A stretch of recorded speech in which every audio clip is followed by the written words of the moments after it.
შეერთებული შტატები აცხადებს, რომ ირანთან დიპლომატია კვლავ წინ მიიწევს. ორივე მხარის ოფიციალური პირები მიუთითებენ, რომ საბოლოო შეთანხმება კვლავ მიღწევადია, თუმცა მნიშვნელოვანი დეტალები ჯერ კიდევ გადაუწყვეტელია და ირანის უმაღლესი ხელმძღვანელობის საბოლოო დამტკიცება კვლავ მოლოდინშია. აშშ-ის სახელმწიფო მდივანმა მარკო რუბიომ განაცხადა, რომ მოლაპარაკებების მონაწილეები მიიჩნევენ, რომ მათ აქვთ მუშა პრაქტიკულად გამოსადეგი ჩარჩო, თუმცა გააფრთხილა, რომ მოლაპარაკებები კვლავ ცვალებადია და დაუსრულებელი. ჩვენ ჯერ კიდევ პროცესში ვართ. როგორც თქვი, იცით, გვეგონა რომ შეიძლება გუშინ საღამოს რაღაცა ახალი გვექნებოდა. შეიძლება დღესაც, მაგრამ ამას ზედმეტ მნიშვნელობას არ მივანიჭებდი. პასუხის მოსმენა ცოტა დროს მოითხოვს. ამიტომ ვფიქრობ, ჩვენ გვაქვს საკმაოდ მყარი წინადადება მაგიდაზე მათი შესაძლებლობის მხრივ, რომ გახსნან სრუტეები. გახსნან სრუტეები და შერუტეები და შევიდნენ ძალიან რეალურ, მნიშვნელოვან და დროით შეზღუდულ მოლაპარაკებებში ბირთვულ საკითხებზე. და იმედი მაქვს, შევძლებთ ამის განხორციელებას. ამას დიდი მხარდაჭერა აქვს სპარსეთის ყურეში. ეს კომენტარები გაკეთდა მას შემდეგ, რაც აშშ-ის პრეზიდენტმა დონალდ ტრამპმა საჯაროდ მოუწოდა მომლაპარაკებლებს არ იჩქარონ შეთანხმების მიღწევა. მიუხედავად იმისა, რომ მანამდე იყო მინიშნებები, თითქოს ვაშინგტონი და თეირანი ახლოს იყვნენ გარღვევის შეთანხმებასთან, რომელიც მიზნად ისახავდა ჰორმუზის სრუტის გახსნას და რეგიონული დაძაბულობის შემცირებას. თუმცა ირანი ამცირებს მოლოდინებს, რომ შეთანხმება მალე იქნება მიღწეული. ირანის საგარეო საქმეთა სამინისტრო აცხადებს, რომ მოლაპარაკებებმა ბევრ საკითხში პროგრესი აჩვენა, თუმცა ამტკიცებს, რომ მოლაპარაკებები კვლავ კონფლიქტის დასრულებაზე ორიენტირებული და არა ირანის ბირთვულ პროგრამაზე. მოლაპარაკებების მთავარი მიზანი ომის დასრულებაა. ამ ეტაპზე ჩვენ ბირთვულ საკითხის დეტალებზე არ ვსაუბრობთ. მუქარები, ზეწოლა, დახასიათებები და კარიკატურების გამოქვეყნება მსოფლიოს მეორე მხარეს პოლიტიკური მანევრების ნაწილია. ჩვენ ვაგრძელებთ ჩვენ საქმიანობას ადგილზე, ვხედავთ რეალობას ისეთად, როგორიც არის, მიუხედავად მეორე მხარის აღქმისა და ნარატივებისა. ირანის ოფიციალური პირების თქმით, თეირანის ბირთვულ პროგრამაზე შემდგომი განხილვები მხოლოდ მას შემდეგ გაიმართება, რაც სანქციები მოიხსნება და გაყინული ირანული აქტივები გათავისუფლდება 60 დღიანი მოლაპარაკებების პროცესის ფარგლებში.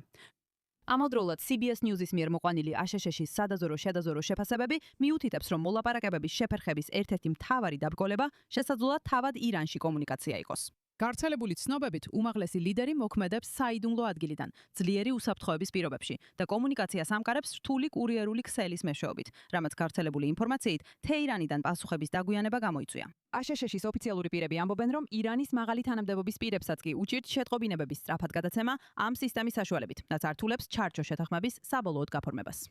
ამ ეტაპზე, როგორც ჩანს, ორივე მხარის ოფიციალური პირები ერთ საკითხზე თანხმდებიან. მოლაპარაკებები გრძელდება, თუმცა საბოლოო შეთანხმება ჯერ კიდევ გარანტირებული არ არის. ეხლა კი გადავდივართ იმ ადამიანზე, რომელიც ოპტიმიზმს ასხივებს. აშშ-ის უფროსი კორესპონდენტი მაიკ ვაგენჰაიმი გვერდება ვაშინგტონიდან პირდაპირ ეთერში. მაიკი ეხლა იუწყება, რომ ტრამპი პროცესს ანელებს. სად ვართ ეხლა? შეიძლება ყველაფერი ცუდად დასრულდეს.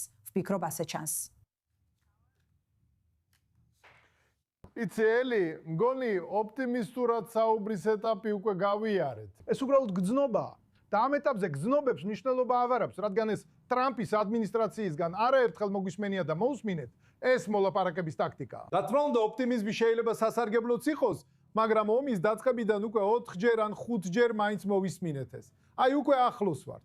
მხოლოდ რამდენიმე დეტალია დარჩენილი და რა ხდება ყოველ ჯერზე, ის ერთ თავიდან იწყება ყველაფერი და ვიგებთ, რომ ყოველთვის უზარმაზარი უფსკრულია მხარეებს შორის. ამიტომ ვფიქრობ, დროა ოპტიმიზმის შესახებ საუბარი შევზღუდოთ.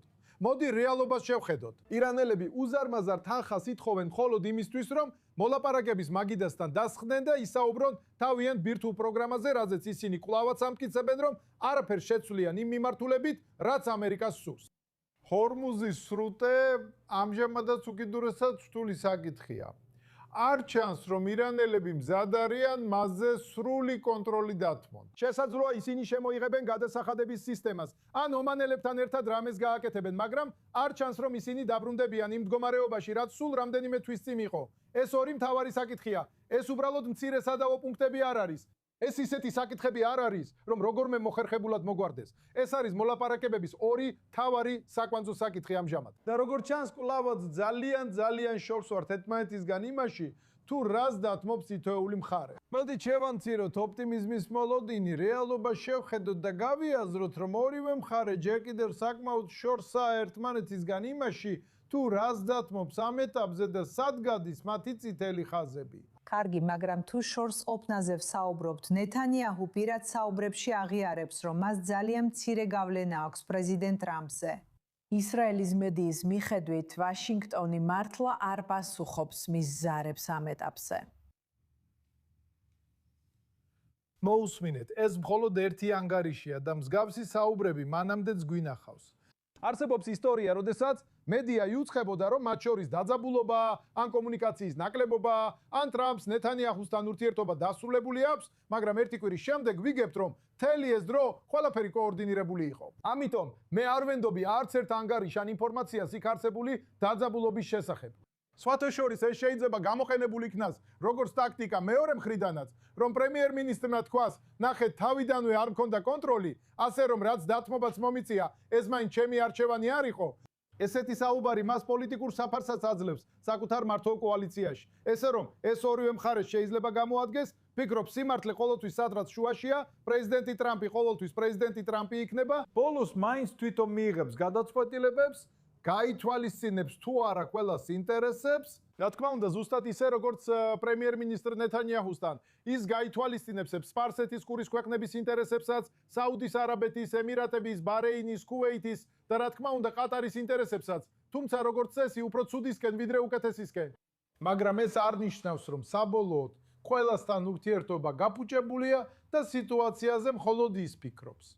ის ითვალისწინებს მათ, მაგრამ საბოლოოდ ამ გადაწყვეტილებებს პრეზიდენტი ტრამპი მიიღებს. და ვფიქრობ, ეს იყო მთავარი მთელი ამ დროის განმავლობაში, მიუხედავად იმისა, პირადად პრემიერ-მინისტრ ნეთანიაჰუსთან ურთიერთობა თბილი იყო, ცივი თუ რამე შუალედური.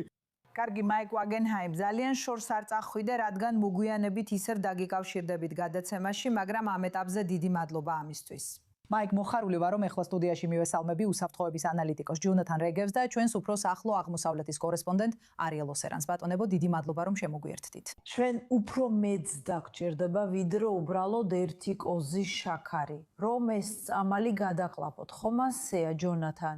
ასე ჩანს. ეს ანგარიშები ისრაელის ოფიციალურ პირებს უკმაყოფილებას იწვევს. მაგრამ მაინც ეს ანგარიშები სწორია თუ არა? ჩვენ უბრალოდ მოვისმინეთ, არ ვიცით მართალია თუ არა. და კიდევ ერთხელ ვამბობ, თუ ეს ისრაელის ოფიციალური პირებისთვის მაინც და მაინც არასასიამოვნოა, რბილად რო ვთქვათ, პირველ რიგში, იმიტომ რომ კიდევ ერთხელ ვამბობ და უნდა გავიმეოროთ, თუ ეს სწორია, ამას უკვე ადგილზე ვხედავთ. ბოლო რამდენიმე დღის განმავლობაში ისრაელელები ყოველ დილით იღვიძებენ და იგებენ, რომ ჯარისკაცი აფეთქებადი დრონის შედეგად დაიღუპა. და ისრაელის პასუხი არსებობს, მაგრამ ის შორსაა იმ პასუხისგან, რომელსაც ისრაელი ისურვებდა. შორსაა იმ პასუხისგან, რომელსაც ისრაელი ისურვებდა. უბრალოდ იმიტომ, რომ მისი ხელები შეკრულია და თუ იგივე მოხდება ირანისთვისაც, ირანმა შეიძლება მიიღოს დიდი რაოდენობით ფული, განაახლოს თავისი ეკონომიკა, განაახლოს მთელი ბალისტიკური პროგრამა. ყოველ შემთხვევაში, ჩვენ არ ვიცით რა მოხდება ბირთვულ პროგრამასთან დაკავშირებით, ნახავთ რა მოხდება, როგორც პრეზიდენტი ამბობს, ეს ყველაფერი ხდება და ისრაელი ვერაფერს აკეთებს. ასე რომ, ეჭვი არ არის, რომ პრეზიდენტი ტრამპი ისრაელის სახელმწიფოს ძალიან ახლო მეგობარია. მაგრამ ეს ასევე მაგალითია იმისა, თუ როგორ იმართება ისრაელის ინტერესები ძირითადად უცხოეთიდან. დიახ, აუცილებელი არ არის, რომ ისინი ერთმანეთს ემთხვეოდეს, თუმცა კიდევ ერთხელ ეს არის ძლიერი და მტკიცე მეგობრობა. მაგრამ სანამ ვილაპარაკეთ იმაზე, რა მოხდება, თავარი მოქმედი პირები უკვე მოქმედებენ და ცვლიან სიტუაციას. არიელ, ირანის მთავარი მომლაპარაკებელი ახლა პაკისტანიდან დოხასკენ მიემართება. მოდი ზედმეტი ხმაური მოვაშოროთ, რა ხდება რეალურად. ესე რომ ხედავთ, რომ მაშინ როცა პაკისტანელი შუამავლები ჩინეთში არიან მაღალი დონის ვიზიტით, ჩანს რომ ყატარელები კიდევ ერთხელ ცდილობენ თავი წამყვან მომლაპარაკებლებად წარმოაჩინონ. ისინი ამბობენ, რომ აქ წამყვანი როლი პაკისტანს აქვს, მაგრამ თავად მხოლოდ დამხმარე როლში არიან. რა თქმა უნდა. დამხმარე როლი ირანის მთავარი მოლაპარაკებლის, ასევე ირანის საგარეო საქმეთა მინისტრის აბას ალაქჩის მასპინძლობაში. ეხლა ისინი იქ არიან, რათა სცადონ და წინწანწიონ ეს შეთანხმება. როგორც ჩანს, ჯერ კიდევ არსებობს გარკვეული უთანხმოებები, რადგან თითოეული მხარე თავის პოზიციაზეა გამაგრებული, ძირითადად ირანის ურანიუმთან და ფინანსურ ასპექტთან დაკავშირებით, ანუ ირანის თანხების რა ნაწილი განთავისუფლდება. მაგრამ ჩვენ და ამ მიზნისთვის ირანის გაკინული თანხები, რომლებიც უნდა განთავისუფლდეს, მათი ნაწილი მოსალოდნელია, რომ ყატარიდან მოვა. აი, რატომ არის ირანის ცენტრალური ბანკის ხელმძღვანელიც ამ ვიზიტის ნაწილი? და ეს ასევე ხსნის მიზეზს. ყატარი არის ეს ირანული ფულია. ის ყატარშია გაყინული და იქ ინახება. და თუ გადავხედავთ ბოლო რამდენიმე წუთის განმავლობაში საუდის არაბეთსა და ჰადათში გავრცელებულ ანგარიშს, ისინი ამბობენ, რომ მიიღეს შეთანხმების მემორანდუმის საბოლოო ვერსია. ეხლა თქვით, რომ ამას სიფრთხილით უნდა მოვეკიდოთ და ამას ცოტა ეჭვიც უნდა დაუმატოთ. რადგან რასაც აქ ხედავთ არის ის, რომ საუბარია ცეცხლის შეწყვეტის 60 დღიან გახანგრძლივებაზე, რომლის განმავლობაშიც ბირთვულ საკითხს განიხილავენ. ირანის სახსრების ნაწილობრივი განთავისუფლება ჰორმუზის სრუტის სრულად გახსნა. მაგრამ კიდევ ერთხელ, ეს ძალიან ბუნდოვანია, ან შეიძლება ითქვას, დეტალები საერთოდ არ არის ბირთვულ პროგრამასთან დაკავშირებით, რაც ბევრს აქ იერუსალიმში დაამშვიდებდა. ხო, ჯონათან, არსებობს ფუნდამენტური განსხვავება მაქსიმალური მოგების მიღების და ზიანის მინიმიზაციის ფსიქოლოგიურ მდგომარეობას შორის. თუ ჩვენ უნდა ჩავერთოთ რაიმე სახის ზიანის შეზღუდვაში, ასე ვთქვათ, რაც შეეხება ისრაელის მიზნებს ამ კამპანიის დაწყების დღეს, რა იქნა მიღწეული და რა არა. და რა სახის უსაფრთხოების გარანტიები დასჭირდება ახლა ისრაელს, რათა დარწმუნდეს, რომ მისი მდგომარეობა არ გაუარესდება. პირველ რიგში მიღწევები იყო ირანში, ლიბანში, ყველა მიმართულებით მიღწევები იყო. ამაში ეჭვი არ არის. პრობლემა ისაა, რა იქნა მიღწეული და რა იყო დაპირებული, რომ მიღწეული იქნებოდა. დავბრუნდეთ 1 წლით უკან, გასული წლის ივნისის ბოლოს, იმ დროს ისრაელის მოქალაქეებს დაპირდნენ, რომ კამპანიამ ირანი წლების უკან დააბრუნა, ისრაელმა დიდი წარმატებები მოიპოვა და ირანი ვეღარ შეძლებდა ისრაელის სახელმწიფოსთვის საფრთხის შექმნას. რა 8 თვე დასჭირდა ახალი ომის დაწყებას, რაც ნიშნავს, რომ დაპირებული მიღწევები არ არსებობდა. ეს არ ნიშნავს, რომ მიღწევები საერთოდ არ იყო, მაგრამ ის რაც დაპირებული იყო, აშკარად არ არსებობდა. და ეხლა ისევ. ეს მართალია ირანისთვისაც და მართალია ლიბანისთვისაც. ლიბანზე გავამახვილებ ყურადღებას, რადგან ეს არის ის, რასაც ჩრდილოეთის თემების ცხოვრებლები ყოველდღე გრძნობენ. დღეში 5-6 ზოგჯერ კი 10 ჯერაც. ეხლა არის თუ არა ჰეზბოლა მნიშვნელოვნად სუსტი ვიდრე 3 წლის წინ იყო? აბსოლუტურად. ამაში ეჭვი არ არის. ტერორისტული არმიიდან, რომელსაც შეუძლია მთელი ისრაელის სახელმწიფო თითქმის ეგზისტენციალურ საფრთხეში ჩააგდოს. ეს ორგანიზაცია ეხლა ძალიან დიდი საფრთხეა. მაგრამ ჩრდილოეთის თემების მცხოვრებლები, მოდი თავი არ მოვიტყუოთ. წავიდნენ ისინი, აბსოლუტურად არა. მაგრამ ასევე მოდი თავი არ მოვიტყუოთ ის დრონები, რომლებიც ამჟამად მხოლოდ ესე ვთქვათ ჯარისკაცებს ესრიან. თუ ჰეზბოლას მოუნდება მარტივად მიაღწევს ისრაელის საცხოვრებელ უბნებსაც. აბსოლუტურად. ისრაელის მოსახლეობას უკვე წელიწად ნახევრის წინ, პირველ ზავის დროს დაპირდნენ, რომ ჰეზბოლას საფრთხე აღარ არსებობდა და მოუწოდეს დაბრუნებულიყვნენ. მხოლოდ იმისთვის, რომ ეს ყველაფერი თავიდან გამოეცადათ. ასე რომ, კიდევ ერთხელ, ეჭვი არ არის, რომ მიღწევები იყო, მაგრამ ეს ძალიან შორსაა იმ დაპირებებისგან, რაც იყო მიცემა. და ეს არის მთავარი საკითხი, ჩემი აზრით, რაც იწვევს ესე დიდ იმედგაცრუებას და ბუდაწყვეტას ისრაელის მოსახლეობასა და გადაწყვეტილების მიმღებ პირებში. თუ შეიძლება მოკლედ დავამატებ იონათანის შესანიშნავ ანალიზს, უბრალოდ დავნიშნავ, რომ ეს ყველაფერი ვნახეთ ამ 2 წელიწადნახევრის განმავლობაში. ჩვენ ნახეთ ტაქტიკული მიღწევები, იქნება ეს ღაზაში, ლიბანში, ირანში, კვლავ ლიბანში, კვლავ ირანში, მაგრამ ეს ტაქტიკული მიღწევები არ გარდაიქმნება სტრატეგიულ შედეგებად, რომლებიც ისრაელს გრძელვადიან პერსპექტივაში სარგებელს მოუტანს. და ეს მოქმედების გზა არამდგრადია.